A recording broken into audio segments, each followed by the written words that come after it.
Israel में इस समय युद्ध चल रहा है, आतंकवादियों ने हमला कर दिया है, इजराइल की बहन बेटियों को किडनैप किया है, उनको गोली मारी है, उनको नंगा करके परेड कराया है। इन इजराइल में घुसे आतंकवादियों को देखने के बाद आपको समझ में आ गया होगा कि 500 साल पहले गोरी, गजनी, तुगलक, बाबर, हुमायूं, औरंगजेब, अकबर क्या करते थे। वो हमास से भी बड़े आतंकवादी थे। ये जो ISIS के आतंकवादी आज जो काम कर रहे हैं, हमास के आतंकवादी जो काम कर रहे हैं, ये हमारे देश में बाबर, हुमायूं, तुगलक, गोरी, गजनी 500 साल पहले कर चुके हैं। और इजराइल को खतरा केवल विदेशी दुश्मनों से है, विदेशी आक्रांताओं से है, विदेशी आतंकवादियों से है। भारत को तो भारत में बैठे लाखों की संख्या में गद्दारों से खतरा है। भारत को खतरा है माओवादियों से, भारत को खतरा है नक्सलियों से, भारत को खतरा है जिहादियों से, भारत को खतरा है मिशनरियों से, भारत को खतरा है घुसपैठियों से, रोहिंग्या घुसपैठियों से खतरा है, बांग्लादेशी घुसपैठियों से खतरा है। भारत को खतरा है जो भारत की डेमोग्राफी बदल रहे हैं, मजार बना के, दरगाह बना के, पक्का कब्रिस्तान से, उनसे खतरा है। भारत को खतरा है उस विदेशी सोच से जो भारत में तो रहती है, वो रहते भारत में है लेकिन भारत की किताब नहीं पढ़ते, वेद पुराण नहीं पढ़ते, वेद पुराण से नफरत करते हैं, भगवत गीता रामायण से नफरत करते हैं, मंदिर से नफरत करते हैं, भारत की परंपरा से नफरत करते हैं, भारत के त्यौहार से नफरत करते हैं। सब रहते भारत में है लेकिन हर भारतीय चीज से नफरत करते हैं।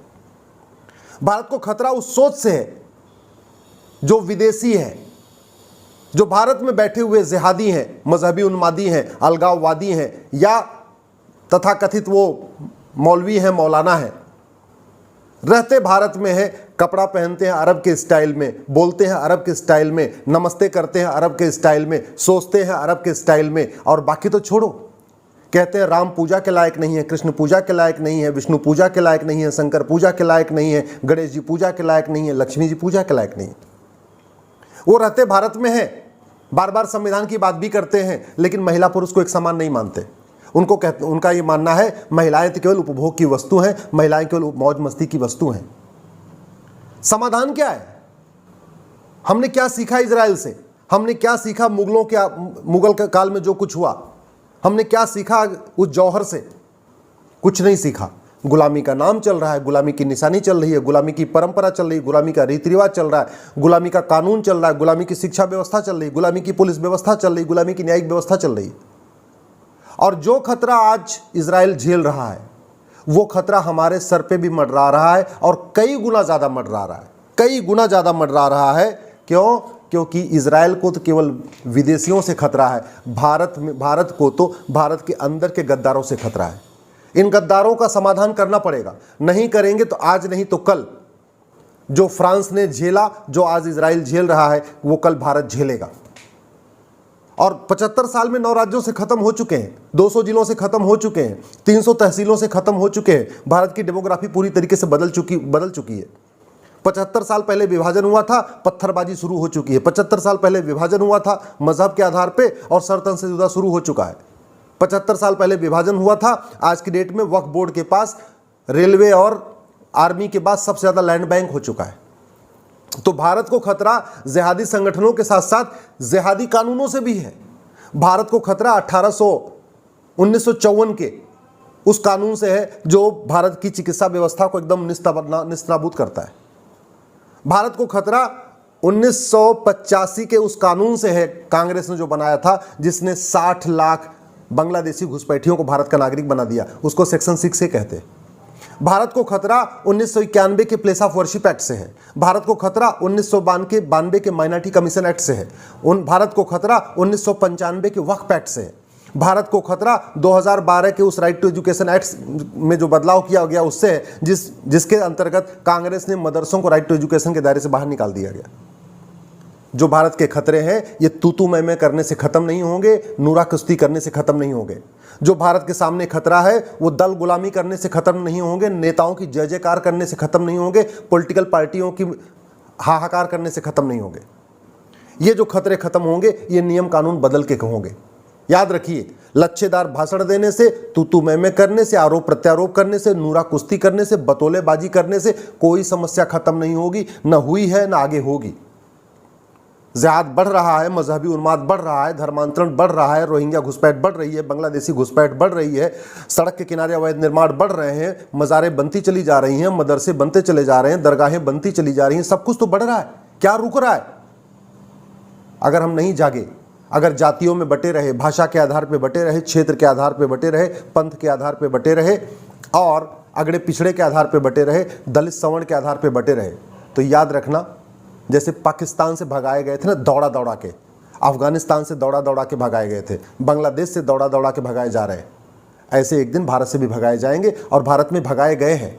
कश्मीर से दौड़ा के भगाए गए, नागालैंड से दौड़ा के भगाए गए, कुछ दिन पहले मणिपुर से दौड़ा दौड़ा के भगाए गए, मेघालय खाली हो चुका है, पूरा नॉर्थ ईस्ट खाली हो चुका है, पंजाब में बहुत बड़े पैमाने पर कन्वर्जन शुरू हो चुका है, तो नॉर्थ ईस्ट भी गया, भारत के 200 जिले हाथ से निकल गए, भारत की 300 तहसीलें हाथ से निकल गई, भारत के 9 राज्य हाथ से निकल गए, फिर बचा क्या है? समाधान ये है, इस मैकाले की शिक्षा को बदला जाए।